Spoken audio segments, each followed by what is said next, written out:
മരിക്കുന്ന സമയത്താണ് ഒരാൾ സ്വർഗാവകാശിയാണോ നരകാവകാശിയാണോ എന്ന് തിരിച്ചറിയുക.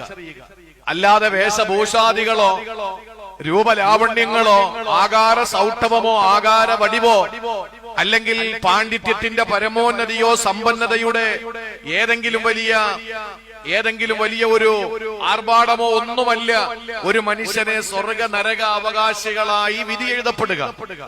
ഒരു മനുഷ്യൻ എപ്പോഴാണ് അയാളുടെ പരലോകത്തിന്റെ വിധി നിർണയിക്കപ്പെടുക എന്ന് ചോദിച്ചാൽ മരിക്കുന്ന സമയത്താണ്. മരണസമയത്ത് തിരിച്ചറിയാൻ കഴിയും അയാൾ എങ്ങനെയാണ് സ്വർഗത്തിന്റെ അവകാശിയാണോ നരകത്തിന്റെ അവകാശിയാണോ. ഖബറിലൊന്നും പോണ്ട, മരിക്കുന്ന സമയത്ത് തന്നെ അറിയാൻ കഴിയും. അത് ഒരുപാട് രോഗം പിടിപെട്ട് മരിക്കണമെന്നൊന്നുമില്ല. ഒരൊറ്റ സെക്കൻഡ് കൊണ്ട് എതിരെ വന്ന വാഹനം തട്ടി അയാൾ മരണപ്പെടുന്നു. എല്ലാം ഒരൊറ്റ മിനിറ്റ് കൊണ്ട്. അത് നമുക്കാണ്, കണ്ടുകൊണ്ട് നിൽക്കുന്ന നമുക്കാണ് എല്ലാം ഒരു അര മിനിറ്റ് എന്ന് പറയുന്നത്. മരിക്കുന്ന സമയത്ത് ആ മരണത്തിന്റെ വേദനയും മരണത്തിന്റെ പിടച്ചിലും മരണത്തിന്റെ നൊമ്പരവും ആ മനുഷ്യൻ അര മിനിറ്റ് കൊണ്ട് അനുഭവിച്ചിട്ടുണ്ടാവും. ആ സമയത്ത് അസ്രായിലിനെ കണ്ടിട്ടുണ്ടാവും അലൈഹിസ്സലാം.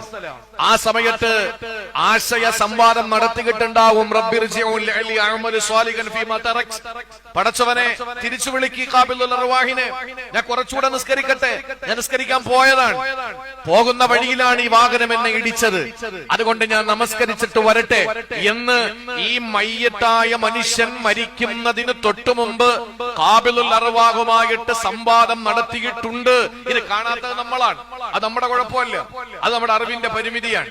ഇപ്പോഴും നമ്മളെല്ലാം തികഞ്ഞു എന്ന് പറഞ്ഞ് നടക്കുമ്പോഴും നമ്മൾ ഒന്നുമല്ല എന്ന് തെളിയിക്കാൻ മരണത്തെ മുഖാമുഖം കാണുമ്പോ ഹദീസുകളിൽ എന്തൊക്കെയുണ്ടോ അതൊക്കെയും ആക്സിഡന്റിൽ മരണപ്പെടുന്നവർ നേരിടണം.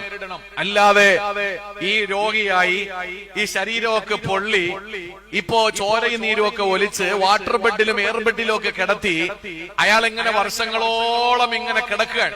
അവർക്കാണ് അസ്രായിലിനെ കാണല്, റൂഹ് പിടിക്കുമ്പോഴുള്ള സംവാദം, ഇതൊക്കെയാണെന്ന് നമ്മളെ ധാരണ അല്ല. നമ്മൾ ദൂരെ നിന്ന് നോക്കുമ്പോ അര മിനിറ്റിന്റെ ഉള്ളിൽ എതിരെ വരുന്ന വാഹനം ഇടിച്ചിട്ട് അപ്പോ പ്രസന്റ്ലി അയാൾ മരിക്കാൻ.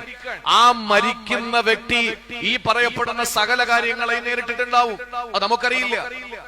അപ്പോ പ്രിയപ്പെട്ട സഹോദരങ്ങളെ, മരിക്കുന്ന സമയത്താണ് ചിരിക്കേണ്ടത്, മരിക്കുന്ന നേരമാണ് ചിരിക്കേണ്ടത്.